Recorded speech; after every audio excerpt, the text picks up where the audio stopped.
আজকে ছিল সেই দিন যেই দিন আমরা শ্বশুরবাড়ি থেকে কোচবিহারে যাওয়ার জন্য রওনা দেব। তো সকালে আমরা খেয়েছিলাম রুটি, আর দুপুরে দিদিভাই রান্না করেছিল কচু বাটা, সজনে ডাঁটা দিয়ে মুসুর ডাল আর চিকেন। সজনে ডাঁটা কিন্তু আমাদের গাছে হয়েছিল, তাই দিয়ে রান্না করেছিল, দারুণ লেগেছিল খেতে। তো বিকেল বিকেল আমরা বেরিয়ে পড়েছি ব্যাগ ট্যাগ গুছিয়ে। শিয়ালদা থেকে আমাদের ট্রেন ছিল রাত 10টা 15-র দিকে। সারা রাত অবধি যেহেতু ট্রেনেই ছিলাম, তাই ঘুম হয়নি, সেই কারণে আমার চোখ মুখের অবস্থা ঠিক এই রকম। তো সকাল সকাল প্রকৃতির অপরূপ দৃশ্য দেখে মনটা ভালো হয়ে গেল।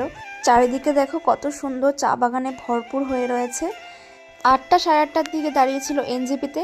তারপর এখন আমরা চলে এসেছি জলপাইগুড়ি। তো এখানে কিছুক্ষণ দাঁড়ানোর পর লাস্ট স্টপেজ ছিল হলদিবাড়ি। সকাল 9:30-র দিকে আমরা পৌঁছে গেছিলাম হলদিবাড়ি স্টেশনে।